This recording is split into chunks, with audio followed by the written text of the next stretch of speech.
Halo Sobat Jatim, kembali lagi di podcast Ruang Informasi, masih bersama saya Yohanes Fandi. Kali ini saya akan membahas sesuatu yang penting buat kita semua, apalagi di awal tahun, yakni adalah lapor SPT tahunan. Mungkin Sobat Jatim masih banyak yang belum tahu apa sih pajak itu, apa sih pentingnya pajak itu buat kita. Nah, yang perlu Sobat Jatim tahu bahwa pajak adalah tulang punggung penerimaan negara. Bayangkan teman-teman, karena 80% lebih penerimaan negara itu berasal dari perpajakan. Artinya kontribusi kita sebagai wajib pajak itu sangat penting bagi perekonomian atau penerimaan negara kita. Nah, untuk ngobrol lebih dalam, ini saya sudah kedatangan dua narasumber yang luar biasa dari Direktorat Jenderal Pajak yang akan menjawab semua pertanyaan kita seputar pajak dan SPT tahunan. Tentunya juga Cortex yang pada awal 2025 di-launching oleh DJP yang semakin akan memudahkan kita untuk melakukan pembayaran pajak. Baik, selamat siang, ada Bapak Sugeng Pamilu Karwayan sebagai Kabid Penyuluhan Pelayanan dan Hubungan Masyarakat Kanwil DJP Jatim 1. Selamat siang Mas Fandi. Selamat siang Bapak. Lalu juga ada Ibu Devi Sonya Adrince, Kepala Kantor Pelayanan Pajak Pratama Surabaya Wonocolo. Selamat siang Ibu. Selamat siang Mas Fandi. Ya, bagaimana kabarnya ini Bapak Ibu ini? Awal tahun kayaknya sehat ya, luar biasa. Alhamdulillah masih sehat. Masih sehat ya. Karena awal tahun udah ada di gembur Cortex ini ya. Pasti banyak sekali penyesuaian, tapi tentunya itu kedepannya bikin enak semua ya Bu ya, karena aplikasi itu kan seperti itu. Semua layanan terintegrasi jadi satu. Tapi tentunya juga nanti Bapak Ibu ini yang repot di awal tahun karena memang masih aplikasi baru, dan nanti bisa dijelaskan tentang aplikasi tersebut. Baik. Baik, kita kan ini udah masuk di tahun 2025 nih Bapak Ibu. Bisa digambarkan sedikit mungkin bagaimana kinerja penerimaan negara di tahun lalu, di tahun 2024 kemarin. Monggo. Dari sisi Kanu dan mungkin kami menemukan dari wilayah kantor kerja.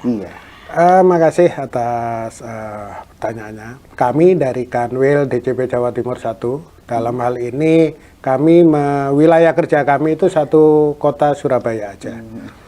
Kami ditarget 54 triliun sekian, 54 sekian, dan tercapai 100,3%.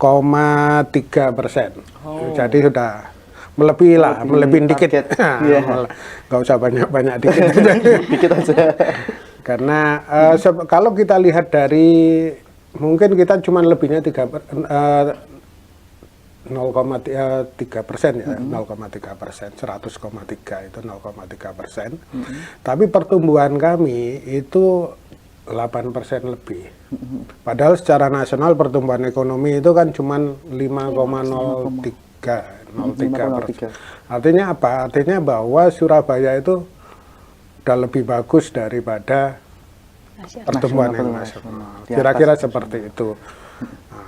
Mungkin Ibu bisa dijelasin Bu, pentingnya kita bayar pajak itu apa sih Bu?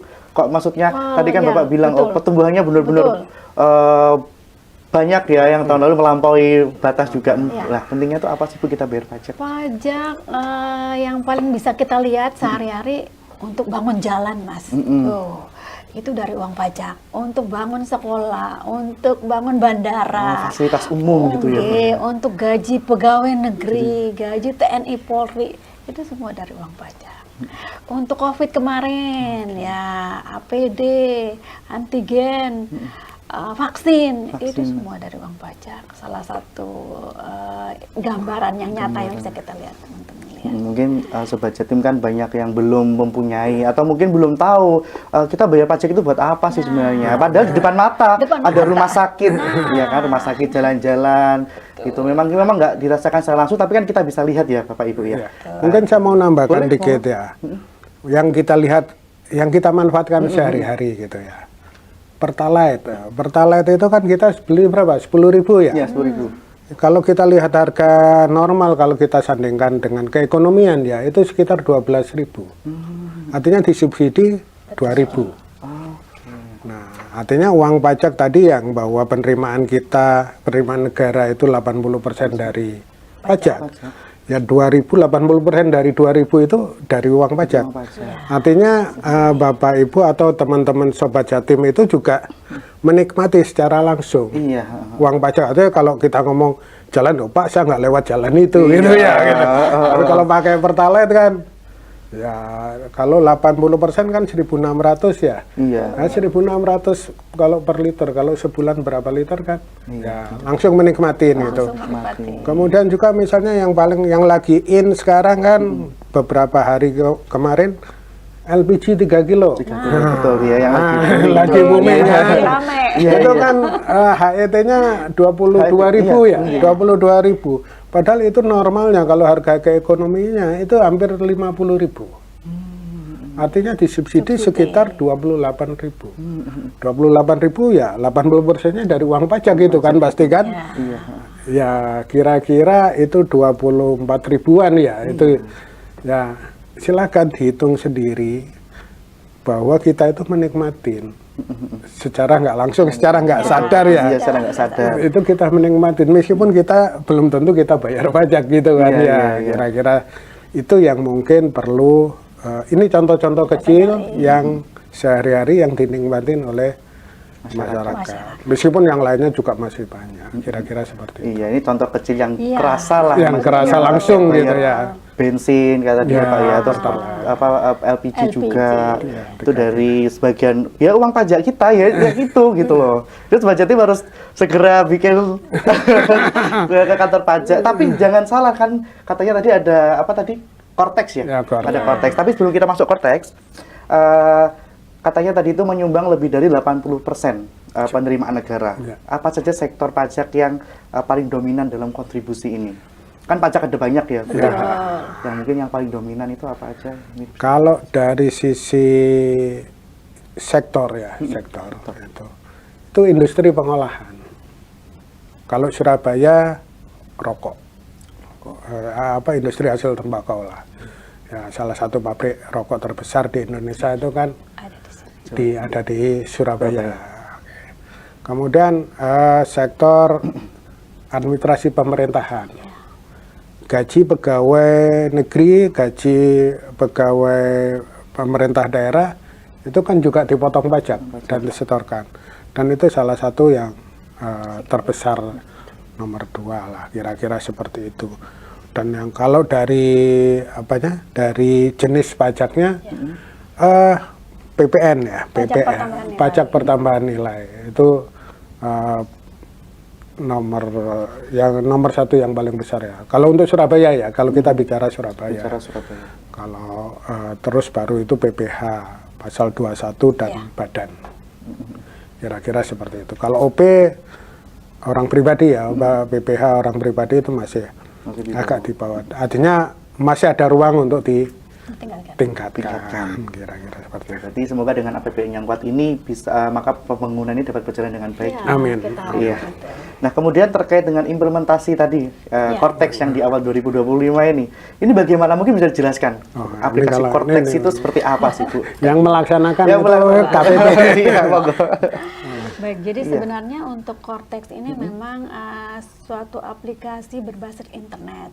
Dan ini memang kita harapkan dengan Cortex ini layanan satu pintu. Jadi mulai dari registrasi, mulai dari pembuatan faktur pajak, kemudian untuk pembayaran pajak itu dalam satu laman, dalam satu portal. Jadi pada saat wajib pajak akses, itu sudah semua layanan akan tersaji di situ. Terintegrasi di situ semua. Betul. Ya. Jadi kalau dulu kan ini aplikasinya sendiri-sendiri. Nah, dengan Cortex Oh, ini iya. dibuat dalam satu portal sehingga wajib pajak nggak usah mikir lagi harus klik aplikasinya apa ya. Nah, ini lewat di Cortex, itu login Cortex langsung semua layanan terlayani. semuanya bisa Ya. ada di situ semua. Betul. gitu ya. Ya. Berarti artinya Cortex itu merupakan terobosan ya Bu ini dari DJP, Direktorat Jenderal Pajak untuk meningkatkan layanan kewajiban perpajakan seperti itu. Betul, secara online. Secara online. Udah ada di Play Store atau di App Store? Udah ada semua? Oh enggak, itu kita tidak pakai ya. Tidak Di menggunakan website platform, berarti ya? betul, Website. Oh, di website. Internet, Oke, ya. karena pasti semua ada di situ ya. Berat, terlalu berat. Mungkin sedikit menambahkan, artinya DJP itu menggunakan, sebelum Kortek itu kami itu menggunakan sistem informasi Direktorat Jenderal Pajak, selain dengan e-filing dan segala macamnya tadi. Aplikasi yang pertama, sistem informasi Direktorat Jenderal Pajak itu di launching pertama tahun 2002 kalau nggak salah. Waktu itu di KPP LTO Di Jakarta. di Jakarta. Artinya apa? Artinya aplikasi yang kami gunakan itu sebetulnya sudah 22 tahun, ya 22 tahun, sehingga ya dengan kemajuan sistem internet, sistem informasi dan segala macam itu kan kayaknya kalau 20 tahun itu kan kayaknya sudah mulai usang ya. Iya. Sehingga belum lagi kebutuhan wajib pajak itu kan banyak sekali, sehingga kita mencoba merangkum semua yang aplikasi-aplikasi yang ada itu menjadi satu, sehingga tidak lewat mana. Sehingga ini yang harapan kami untuk mempermudah, meskipun itu membuat tantangannya juga cukup berat. Cuma memang harus mengikuti digitalisasi yang ada ya. Ya. Berarti memang aplikasi ini tuh mengedepankan otomatisasi, transparansi, dan juga digitalisasi layanan administrasi perpajakan. Selain itu kita berharap itu real time dan 360 derajat. Artinya gini, misalnya saya membuat faktur pajak, lawan transaksi saya itu langsung bisa melihat, langsung di akunnya itu bisa ngecek, oh benar bahwa ada transaksi ini, nilainya sekian atau seperti itu. Itu harapan kami ke depannya seperti itu. Jadi lebih cepat ya Pak ya, nggak perlu lama. Tidak perlu lama. Ya, dan kami berharap ini di mana saja, kapan saja bisa mengakses ini karena ini berbasis internet. Basis internet ya di website itu tadi. Jadi mengurangi biaya juga pastinya betul. kan, nggak perlu lagi ke Nggak perlu ke kantor. Iya. Dan kami tidak perlu lagi nyiapin ruang parkir yang besar. Iya. Tanah mahal di Iya. Surabaya. Sekarang udah pakai aplikasi itu aja, pakai website itu, kita udah bisa akses semuanya yang kita butuhkan apa. Yang di kantor tinggal baik, klik kayak gitu, semua beres, nggak perlu datang ke kantor antri kayak gitu. Sambil ngafe sambil bisa bayar pajak. Iya, sambil kafe. Oh ya, ada PPN. Oh ya, aku bayar pajak belum? Baik, Bapak Ibu, ini saya mau masuk ke ini implementasi NIK sebagai NPWP. Mungkin ini yang Sobat Jatim perlu tahu juga terkait itu. Tahun 2024 kemarin kita melihat perubahan besar dalam administrasi pajak. Salah satunya penggunaan NIK yang digunakan juga sebagai NPWP. Mungkin bisa dijelaskan lebih lanjut tentang kebijakan ini? Oke, saya bahwa tahun 2000 ada undang-undang namanya harmonisasi peraturan perpajakan. Artinya di situ menyebutkan bahwa salah satunya menyangkut dengan Dukcapil ya, Dukcapil bahwa semua warga negara Indonesia itu kedepannya nanti hanya punya satu nomor identitas, yaitu NIK.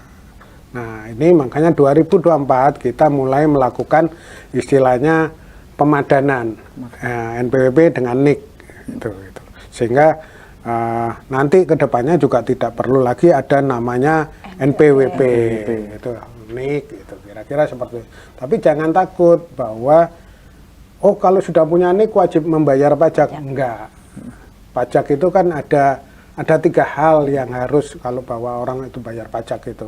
Ada 3 hal, ada subjek, ada objek pajak, dan ada aturan yang mendasari pengenaan pajak. Jadi kalau tidak ada itu ya enggak, artinya tidak punya objek pajak ya enggak kena pajak. Kira-kira seperti itu. Jadi tidak perlu takut bahwa saya punya NIK kan, kadang anak sekolah baru kelas 2 SMA punya KTP, harus bayar pajak karena punya KTP itu. Enggak seperti itu, kira-kira seperti itu. Tapi itu istilahnya memang tuntutan dari ketentuan. Dan di negara-negara maju pun semuanya seperti itu. semuanya cuma punya satu nomor, satu identitas, kira-kira itu. Transisinya itu sudah berlangsung lama ya, Bu? 2 tahun ya. Betul, sekitar 2 tahun dan mudah-mudahan ke depan juga kita makin menjangkau lagi karena sekarang memang tahapan itu masih terus berlangsung untuk pemadanan NIK NPWP dan kita berharap ke depan memang tadi seperti Pak Sugeng informasikan tidak ada lagi NPWP tapi NIK.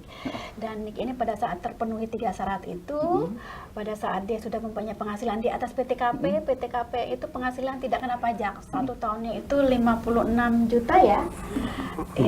54 juta. 54 juta Untuk pas bujangan. Ya. Untuk bujangan. Juta sebulan. Nah, kalau masih di bawah itu Dia tidak kena. ya, jadi nggak perlu takut kalau punya NIK atau NIK nanti sebagai NPWP harus langsung tadi akan membayar pajak, Enggak seperti itu. Itu ada tenggat waktunya atau bagaimana untuk proses transisinya itu? Sebetulnya harusnya sudah, untuk yang sudah punya NPWP ya, yang sudah punya NPWP sebelum 2025 itu harusnya sudah. Dan di kita itu sudah 90, di Jatim 1 ya, Surabaya itu sudah 99,96% yang sudah pemadanan, tinggal 0,04. Itu. Nah, itu. Apa yang harus dilakukan mereka, Pak, supaya datanya itu valid? Mereka melakukan pemadanan lewat DJP online. Oh, lewat DJP internet juga. Lewat internet juga. Tidak harus berarti yang tidak belum harus melakukan padanan bisa langsung ke DJP online untuk ya. maka datanya valid. Ya, nanti kita langsung misalnya nih kadang kan di NPWP namanya misalnya saya gitu ya, namanya Sugeng Pamilu Karyawan SE dan bla bla bla gitu. Nah, sedangkan di KTP saya Sugeng Pamilu Karyawan, Sugeng Pamilu K gitu. Nanti kita akan ngikutin Dukcapil. Jadi untuk identitas itu komandannya adalah Dukcapil. Nah, jadi kalau KTP-nya ngomong apa, ya kita ngikutin itu. Misalnya, ada nama, kalau di kami kan ada, Muhammad apa, disingkat aja M. Nah, ya sudah gitu. Jadi nggak perlu ragu, nanti bisa langsung ke di padanan gampang ya untuk memadankan supaya datanya valid gitu ya. Di DJP Online itu ada juga video tutorialnya, mulai dari apa cara pemadanan, cara buat segala macamnya itu kita siapkan tutorialnya. Oke, baik. Nah, sekarang kita masuk ke ini yang penting ini, SPT tahunan.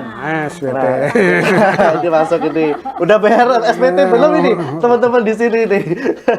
Baik, kita sekarang ini kita masuk ke kewajiban utama setiap wajib pajak di awal tahun itu adalah lapor SPT tahunan PPH. Betul ya? Ya, nah, pribadi. Bisa dijelaskan secara singkat apa itu SPT tahunan PPH dan siapa saja yang harus melaporkan? By the way, PPH dan PPN apa bedanya, Pak? Oke, pertama PPH sama PPN. PPH itu pajak penghasilan, PPN itu pajak pertambahan nilai. Pajak penghasilan itu ya semua penghasilan. Artinya, maaf, kalau PPN itu biasanya pajak atas konsumsi dalam negeri istilahnya. Secara filosofinya itu untuk penyerahan barang kena pajak atau jasa kena pajak. Nah, barang kena pajak dan jasa kena pajak itu ditentukan, tidak semuanya kena. Terus ada syaratnya juga bahwa yang menyerahkan itu PKP. Ya, pengusaha kena pajak. Kira-kira itulah gitu. Bedanya PPH dan PPN. Betul. Oke. Dan kalau tadi terkait SPT tahunan PPH dan siapa yang wajib melaporkan? Betul. Dan kalau SPT itu sebenarnya ada 2, SPT tahunan dan SPT masa. SPT ini surat pemberitahuan. Jadi sarana bagi wajib pajak untuk melaporkan. Baik, tadi kalau PPH pajak penghasilan melaporkan penghasilan, kalau untuk nanti tadi PPN terkait dengan transaksinya, penjualan atau pembelian lah bahasa yang teman-teman tahu. Nah, kalau untuk PPH ini ada pajak pasal 21, ada pajak orang pribadi, ada pajak untuk wajib pajak badan.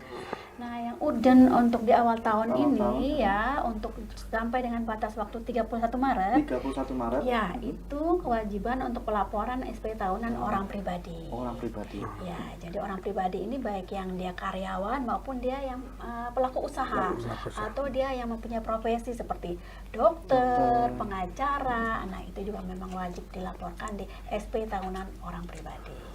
Yang paling lama pelaporannya di 31 Maret. Mungkin saya nambahkan satu lagi khusus untuk tahun ini. Saya berharap untuk lebih cepat, jangan nunggu 31 Maret. Oh, lebih awal. Karena 31 Maret itu lebaran gitu. Iya. Pegawai dewan. Tanggal 30 kalau kita ikutin mungkin berita dari salah satu ormas Islam di Indonesia sudah menentukan Idul Fitri jatuh tanggal 30 Maret. 30 Maret hari pertama, hari keduanya kan 31. Ya, masa kita suruh lapor kan gitu. Untuk sobat Jatim semuanya lebih cepat lebih baik dan nggak ada tanggungan ya gitu. Puasa lagi kan gitu kan. Maret kan udah puasa gitu Iya, ya. betul. Takutnya udah aduh, puasa kan katanya lebih baik tidur gitu ya gitu.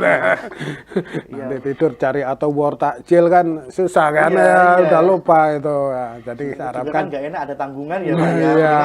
Segera diselesaikan sekarang. kami harapkan untuk segera gitu. Baik. Untuk pelaporan SPT tahunan yang saya tahu kemarin itu kan bisa dilakukan secara online melalui e-filing dan e-form Ya. kalau nggak Ya, salah ya. Apa perbedaan antara kedua metode ini Pak? Atau Ibu? Nah, ya kalau e-form kita download formulirnya dulu, kita ngisi di formulir. Kalau e-filing itu langsung ngisi di webnya. Bedanya cuma itu. Kalau isinya sama. Mungkin saya ngasih trik aja ya, ngasih trik cara mengisi SPT yang mudah. Mudah. Nah, ini penting ini. Pertama, siapkan daftar penghasilan atau bukti potong. Kalau pegawai bukti potong. Kalau usaha itu dari daftar penghasilannya setahun. Terus ngisinya jangan dari depan.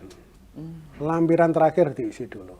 Turut. Artinya ngisinya itu dari belakang ke depan. Itu akan lebih mudah. Jadi ngisinya jangan dari depan. Di depan. Kira-kira itu salah satu triknya untuk ngisi SPT BPH orang pribadi.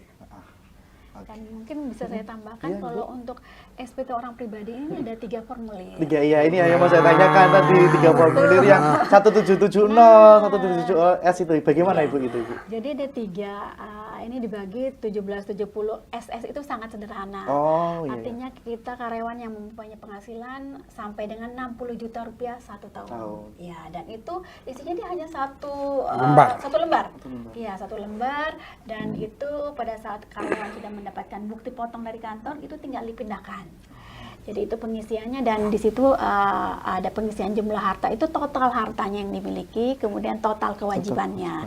Jadi kalau dia punya hutang di kartu kredit ya diisi di situ, digunggung aja di total, nggak dirinci. Kemudian kalau yang tadi S itu sederhana, 1770S. Itu bagi karyawan yang di atas 60 juta. Yang penghasilannya di atas 60 Betul, juta. 1 tahun. Dan itu memang tadi seperti saran Pak Sugeng, isinya dari belakang. Isinya dari belakang. Ya, dan itu ada memuat nanti daftar keluarga, jadi nama istri, anak yang menjadi tanggungan. Kemudian di situ ada daftar hartanya itu, ada daftarnya. Punya rumah berapa betul ya. Kemudian punya hutang juga dirinci juga hutangnya gitu. Kemudian di depannya baru mengenai penghasilan yang dipindahkan tadi dari bukti potong yang diperoleh dari kantor. Dan yang ketiga mungkin yang buat pelaku usaha atau yang profesi. Nah, itu 1770. Dan seperti tadi diisi dari belakang. Oke, berarti yang SS 1770 tadi yang di 60 juta ya? Iya. 60 juta, yang S itu Di atas formulir 60 juta. yang di atas 60 juta, untuk yang 1770 itu untuk yang pelaku usaha. Oke, berarti jangan salah pilih formulir atau gitu ya Pak ya? Kemudian paling yang satu lagi adalah ngisi nilai harta ya. Kalau untuk yang S sama 1770 itu nilai hartanya itu adalah untuk yang harta berwujud ya. Itu nilai perolehan, bukan sama tahun perolehan, bukan nilai sekarang gitu kan. Jangan sampai nanti rumah beli tahun berapa gitu ya, tahun 2000 gitu. 2000 gitu, masih 100 juta gitu. Sekarang diisi, wah ini harga saya naik ini 2 miliar gitu. Nanti kelihatan. Kami melihatnya jadi, wah ini dia tambah hartanya 1,9 miliar, gajinya cuman 100 juta. Wah, ini dari mana nih gitu. Padahal itu kan dari salah isi. Jadi JR kami juga tidak memberi red flag lah gitu, kira-kira seperti itu. Jadi itu kecuali kalau misalnya tabungan gitu ya. Tabungan itu ya nilai pada waktu akhir tahun 31 Desember. Jadi saya mengingatkan sebetulnya tanggal 31 Desember itu dicetak lah itu rekeningnya, saldonya berapa, sahamnya berapa, kira-kira seperti itu. Karena itu kan SPT itu merupakan kondisi per akhir tahun, kira-kira seperti itu. Mungkin ada tips buat Sobat Jatim yang belum pernah sama sekali melaporkan SPT tahunan. Itu bagaimana Pak cara-caranya? Apa memang langsung ke DJP online aja atau bagaimana? Yang belum pernah sama sekali. Belum pernah. Ya, jadi kalau untuk tahun ini terkait dengan Kortex tidak dengan Kortex dulu, tapi tetap menggunakan DJP online. Jadi pada saat yang baru pertama kali artinya dia sudah punya NPWP di tahun 2024 ya, dilaporkan di tahun 2025 ini. Jadi memang lewat laman DJP online, nanti di situ ada tahapan-tahapannya. Dan mungkin di situ untuk yang sekarang ini dia ada permintaan MFA ya Pak Sugeng ya. Jadi betul. Biar lebih aman aja sebetulnya. Terus gini, pertama kalau dia itu statusnya pegawai, bukti potong siapkan, kita itu kan kira-kira itu. Kemudian kalau dia statusnya pengusaha atau UMKM UMKM, kalau di bawah 500 juta itu kan tidak kena pajak. Kalau omsetnya di bawah 500 juta setahun. Kalau 500 juta setahun itu kalau dagang berarti kan sekitar omsetnya sehari itu 1,5 juta lah gitu. Kalau jual bakso 1,5 juta, nggak nyampe 1,5, nggak kena pajak lah. Jadi nggak usah takut gitu kan. Kira-kira seperti itu. Jadi itu ya, tapi tetap melaporkan, tapi isinya omsetnya itu ada catatannya. Nanti kan tiap bulan itu kan mereka pasti punya catatan ya. Namanya usaha pasti punya catatan. Nah, itu Januari berapa, ini Februari berapa. Kira-kira seperti itu. Kemudian sebetulnya di tutorial untuk pengisian SPT itu banyak. Tapi tolong dilihat dari website yang resmi, akun yang resmi. Di YouTube-nya juga ada. Dan saya mengingatkan mungkin di forum ini ya, itu banyak itu di Play Store itu ada M-Pajak ada Play Store itu ada M-Pajak, Play Store M-Pajak, tapi hanya di Play Store ya, jangan dari yang lain. Karena kalau yang di lain itu bermasalah gitu. Ada yang apalah itu. Kira-kira seperti itu. Jadi tolong kita aware kepada keamanan akun kita, aware terhadap pelaksanaan kewajiban kita. Kira-kira seperti itu. Berarti untuk SPT tahunan untuk tahun pajak 2024 itu melalui akun apa Pak?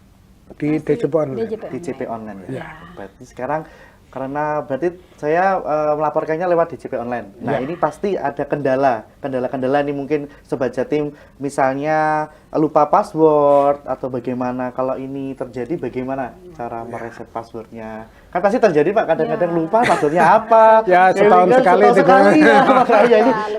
Jangankan sampean, saya juga sering. Iya kan Pak, nah mungkin ini yang Sobat Jatim perlu tahu Ibu. Betul. Ya, kalau untuk ada namanya Evin ya, Evin. Nah, sebetulnya itu ya semakin aman itu kan biasanya semakin ribet. Iya. Tapi mereka bisa hubungin Telegram KPP ya, bisa hubungin Telegram KPP. Jadi semua kantor pelayanan pajak itu punya akun Telegram masing-masing, bisa dilihat di websitenya masing-masing. Hubungin di mana mereka terdaftar ya, nanti kelihatan itu Telegram. Bisa nanti konsultasi di situ atau minta bantuan untuk reset password dan riset lain-lain dan seperti itu. sebagainya kira. Tapi meskipun ada mungkin kita juga harus hati-hati juga. Jadi kami pun juga, oh Pak, saya lupa online tapi lewat Telegram, ini benar nggak orangnya gitu kan juga kan. Nanti kalau itu kan nanti kelihatan kan. Kan kalau kita masuk punya akun di situ, bisa akunnya orang, oh, nanti daftar hartanya kan kelihatan, nomor rekeningnya kelihatan, ininya kelihatan. Nah, makanya kami juga hati-hati. Mungkin memang lebih baik kalau misalnya lupa PIN, lupa itu datang ke kantor ya sebentar. Bahkan nanti kami rencananya juga membuat layanan di luar kantor ya. LDK. Nah, nanti Bu Devi itu ada layanan di luar kantor di mana, di Royal. Kami di Royal. Di Royal Plaza. Ya, sambil buka puasa sambil Konsultasi. Ya, Bu, saya lupa password. ya ngabuburit lah, ngabuburit nunggu ngabuburit di. Mulai kapan itu? Nah, Ibu Kami diselenggarakan akan buka nanti mulai di bulan Maret ya. bulan Maret ya. Jadi kayak pelayanan publik gitu Betul. ya di Royal Plaza. Betul. Jadi nunggu beduk ya sambil Ya, ngurusin lah. Mumpung ada di situ kan sambil cari-cari belanja-belanja. Mumpung ada pelayanan publik dari Betul. DJP. Atau kalau nggak sempat datang ke kantor pajak bisa telepon kering pajak 1.500-200. 1.500-200. Ya, atau di live chat kami di Pajak Go ID itu juga bisa, atau di email lupa Evin pajak Go ID. Dimudahkan sebenarnya ya. Betul. Jadi kalau nggak sempat datang kantor pajak, monggo layanan lewat online. ini Online. bisa. Tapi juga di bulan Maret juga ada pelayanan publik di Royal Plaza itu juga. Dan mungkin di Surabaya ada di beberapa tempat, kalau kebetulan karena Wonocolo wilayah kerja kami ada Royal, kami mungkin di Royal, mungkin kantor pajak yang lain ada di mall-mall lainnya. mall lainnya. Ya. Pakuwon itu ada. Dan kita juga ada di mall layanan publik yang di Siola itu. Siola, Oh, iya. iya. Kami Tuh, juga Jalan Tunjungan gitu. ya, kita juga tiap hari ada Ada petugas petugas kami yang standby di sana. Oke, baik. Jadi bekerja sama dengan Pemda untuk itu memberikan layanan. Memberikan layanan ya, kira-kira mempermudah seperti masyarakat juga Ya. seperti itu. Nah, baik. Tadi dihimbau sebelum tanggal 31 Maret. Sebenarnya emang ada ininya Pak, sanksi atau denda buat kita kalau misalnya telat pajak, mungkin bisa dijelaskan. Ya, kalau Wah, sanksi, kalau kita bicara sanksi itu nakut-nakutin. Iya, supaya segera bayar gitu maksud saya Pak. ya, dan di undang-undang memang ada untuk sanksi perpajakan bagi kita yang terlambat atau tidak lapor SPT, dan untuk orang pribadi itu 100.000. Ya, jadi mau dia terlambat hari ini atau nanti tahun depan ya tetap aja angkanya 100.000. 1.000. Lumayan buat beli bakso, Ya. mendingan sekarang aja Ini buat ngopi di kafe 100.000 daripada terlambat. Betul. Nah, Betul, tadi dihimbau Sobat Jatim untuk membayar pajak sebelum tanggal 31. iya. Lumayan 100.000 ya Pak. Iya, ngopi di Kopi Kenangan udah berapa Iya, kelas udah ya? Wah, ini merek. Baik, nah ini Bu, banyak kan orang yang sering menunda-nunda lapor SPT. Baru buru-buru mendekati deadline, baru mereka bayar. Pasti kan itu juga sibuk semua kan, kantor kan, daripada antri lama atau mungkin jaringan yang tidak stabil atau padahal kalau lapor lebih awal pasti lebih nyaman. Nah, apa pesan DJP kepada wajib pajak agar tidak menunda pelaporan SPT tahunan? Kebetulan karena 2025 ini 31 Maret itu Lebaran. Saya yakin itu teman-teman atau Sobat Jatim pasti sibuk beli baju baru, beliin kue atau takjil, war takjil lah segala macam ya. Iya, kalau bisa segera. Karena apa? Karena toh bukti potong dari pemberi kerja kalau memang statusnya pegawai itu kan sudah ada nih bulan Januari, bulan Februari ini kan seharusnya sudah ada. Kemudian kalaupun pengusaha, kan kita sudah punya catatan dari tahun lalu kan ini untuk kondisi sampai 31 Desember ya, artinya pasti ada catatannya. Harapkan itu lebih lebih cepat, lebih nyaman, istilahnya Iya. begitu. Karena kalau bareng-bareng di terakhir gitu numpuk jaringan penuh, Nah, itu loh yang susah. dikhawatirkan ya, Ibu ya. Nah, kepikiran lagi nanti lebarannya, puasanya juga jadi tidak tenang. Nah, kira-kira seperti itu. Nah, jika mungkin Sobat Jatim ini ada yang masih bingung, Sobat Jatim bisa menghubungi kemana? Untuk misalnya informasi, segala informasi, pengen, kan biasanya kan enak ngomong langsung sama customer service-nya atau bagaimana gitu, Ibu, mungkin ada diinfokan? Bisa lewat beberapa kanal, itu www.pajak.go.id, dan di situ ada FAQ yang lengkap sekali, dan ada video tutorial atau kering pajak tadi 1.500-200, bisa langsung tuh ngobrol dengan teman-teman di sana. Kemudian media sosial resmi Ditjen Pajak RI, atau untuk di Jawa Timur Pajak Jatim ya. Pajak Jatim 1 Betul. atau Pajak Wonocolo, Wonocolo. atau jadi kami medsos kami itu punya standar penamaan. Ya. Iya, iya, iya. Di mana terdaftar, misalnya, oh saya terdaftar di Rungkut, oh Pajak Rungkut. Nah, itu di standarnya, jadi di IG-nya ada, itu pasti ada. Oh pajak mana lagi, Mulyorejo atau mana, atau Sidoarjo Selatan, oh ada semua. Depannya ada pajaknya. Pajak ini, itu pajak di mana terdaftar KPP-nya. Kira-kira seperti itu sehingga tidak kesasar. Tidak kesasar. Kira-kira harapan kami itu, karena kalau kesasar itu muternya jauh. Ya, muter-muter. Iya, dan ada YouTube, ada Instagram, ada Twitter, ada Facebook. Segala sumber informasi ada di situ. Telegram, Ya, ada. Telegram juga ada. Kira-kira. Baik, Bapak Ibu, tadi saya sedikit rangkum dari pembahasan kita. Dari yang pertama itu adalah tentang aplikasi Cortex tadi, lalu SPT tahunan yang orang pribadi itu tadi ada 3 formulir, betul ya Ibu ya. Jadi Sobat Jatim jangan salah pilih sesuai dengan itu tadi ya Jenis Pak, formulirnya. jenis itunya. Lalu cara lapor SPT tahunan berarti di akun DJP online. DJP online. Di situ pasti step by stepnya jelas ada lengkap di situ. Lalu batas waktunya adalah 31 Maret. Namun dihimbau sebelum 31 Maret sudah diselesaikan. Lalu untuk mengatasi lupa password tadi juga ada di DJP online juga ya Bapak Ibu ya. Tadi dijelaskan oleh Bapak sama Ibu. Dan sudah, itu yang penting Iya. teman-teman segera bayar pajak sebelum 31 Maret. Ya. Mungkin sebelum saya tutup podcast kali ini terkait perpajakan ini, mungkin ada sesuatu yang disampaikan ke Sobat Jatim, Bapak Ibu. Gantian ngomong. Oke. Apa? Closing Ladies statement. first. Ladies first, ya Ibu dulu. Tampaknya Sobat Jatim. Sobat Jatim, atau mungkin boleh Sobat Pajak atau apa? kawan pajak. Kawan pajak, iya, Kawan pajak sesuai. ya. Boleh, monggo. Ya, jadi untuk Sobat Jatim atau kawan pajak dimanapun berada, kami dari pihak perpajakan, otorisasi pajak di Indonesia, dalam hal ini di Surabaya, menghimbau supaya yuk kita lakukan kewajiban perpajakan kita dengan benar sesuai dengan aturan, dan untuk Indonesia yang lebih baik tentunya, karena pajak kuat, APBN sehat, Indonesia sejahtera. Mungkin dari Pak Sugeng ada yang mau disampaikan? Monggo, Bapak. Ya, terima kasih Mas Fandi. Iya, Saya berharap Sobat Jatim, kawan pajak untuk segera dan dapat melaksanakan hak dan kewajiban perpajakannya dengan baik dan benar. Karena apa? Karena ini adalah bukti cinta kita kepada bangsa dan negara kita.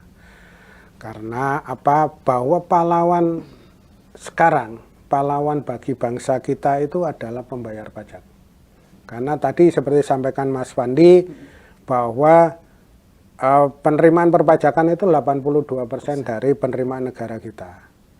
Kalau kita tidak mau negara kita berhutang terus, ya mari kita bayar pajak dengan baik dan benar. Terima kasih. Terima kasih Bapak Sugeng, Ibu Devi atas waktunya. Banyak sekali informasi penting yang saya dapat, insight-insight yang saya dapat, mulai dari peran pajak dalam APBN, penerimaan negara, ternyata wah luar biasa.